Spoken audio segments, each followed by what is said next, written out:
There are some patterns in the mind that everybody inherits, that even for advanced presence practitioners like yourselves can still reassert themselves.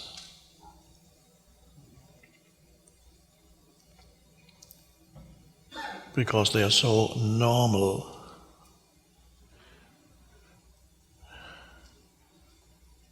By the way, my definition of normal is insane, as you probably know.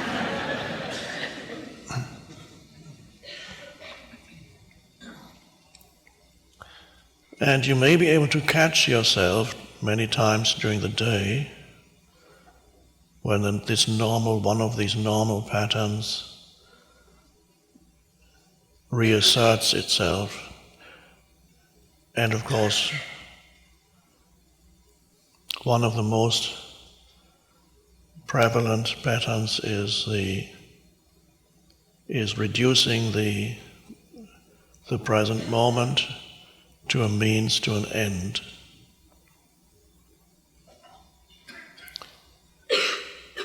It could be a simple thing like you get up in the morning and you're getting ready to go to work. What is the quality of your doing during that time of getting ready to go out? Or here, you got up this morning, getting ready to go to breakfast and then come here. How do you experience that time? Are you able to be present in what you're doing, or is the doing no more than a means to an end? And that's a huge difference, whether you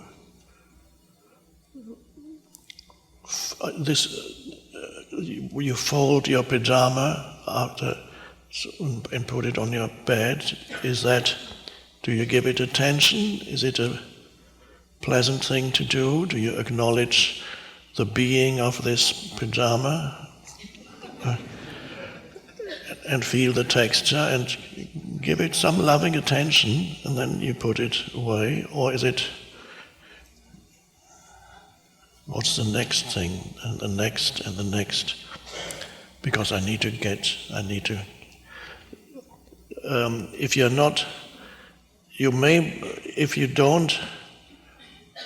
if this habit is always there, if the present moment is the stepping stone, and not much more than a stepping stone to the next moment, which is always a mental projection, because it never comes, the next moment never comes. Does it? No, I don't think it does, because when the next moment comes, it's the present moment. So the next moment doesn't come, it can never arrive. There's only this moment. But if your habit is to treat this moment most of the time as a means of getting to the next moment, so not being fully in it, but mentally being somewhere else, and then so the basic attitude is, I just need to get this moment out of the way. Then I will get to a better one. And that is a very deep-seated pattern that prevents you from being present. But it's only when I voice it like this that it becomes apparent to you, because otherwise you won't even see it, because it's so normal to live in such a way that unconsciously you don't tell yourself in your mind that I just need to get this moment out of the way because the next one will be better. That is an unspoken and unconscious assumption behind what you do. And it's not only, people also treat entire life periods in that way. Then it's not only, of course, most fundamentally the present moment, but they also treat entire chunks of their life in that way. For example, you're waiting for the weekend, so it's only 2 more days of having to go to work, and then there comes, or you're waiting for something else.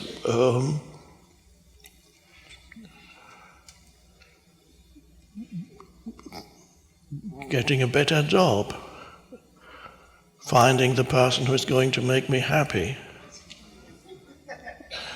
It's only, in the meantime, I'm just ticking over.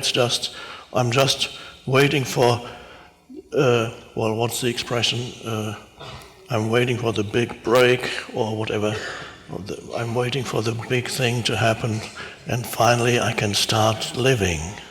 When that happens, in whatever form that takes, when that happens, then my life will really start. And that's another way, another manifestation of the same dysfunction, reducing an entire chunk of your life to a waiting room.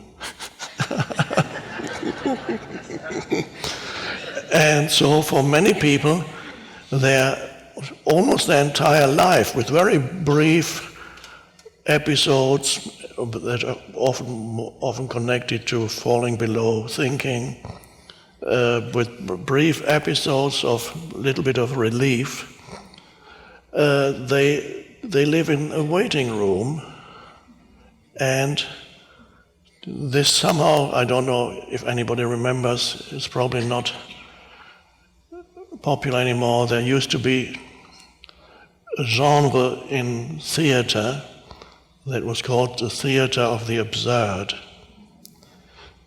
Samuel Beckett and other authors.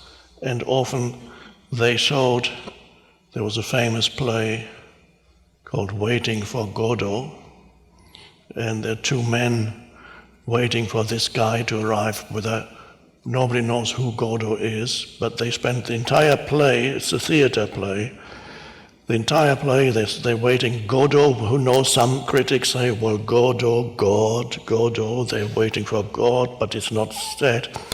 But the entire period is spent waiting. And I don't think Godot ever arrives. And they're similar, and this is just to show the absurdity of ultimately everyday life. So you have to be really vigilant to see whether either as concerning the present moment, reducing the present moment to a means to an end, and if you do that habitually, chances are that you also reduce huge chunks of your life to a means to an end or a waiting room.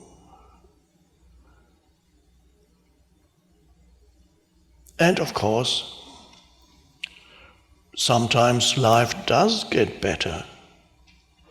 Of course, it doesn't, if you are now living in unpleasant surroundings, perhaps it's noisy or it's cold or too warm or cramped or whatever it is. You might have a job that's repetitive. You're waiting to get out of that. Feel lonely. One relationship has come to an end, another one hasn't started yet, I'm just waiting. And so you're hoping that things will get better, and sometimes they do get better, but the habit pattern is deeply ingrained, and even if the situation gets better, then you'll be waiting for something else.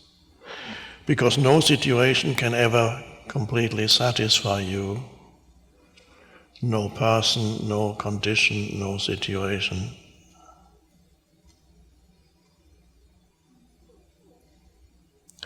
Waiting for retirement. I can maybe take early retirement, and then what? Play golf, lie on the beach.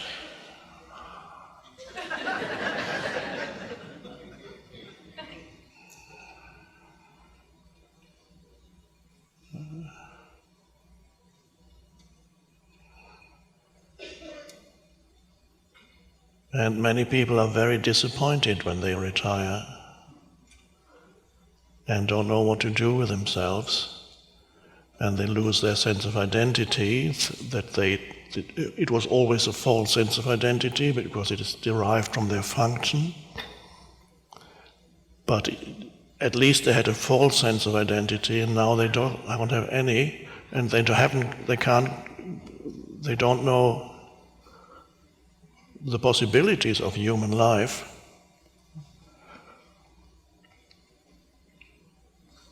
So be vigilant. If you feel that an improvement is highly desirable in your life situation, that's okay.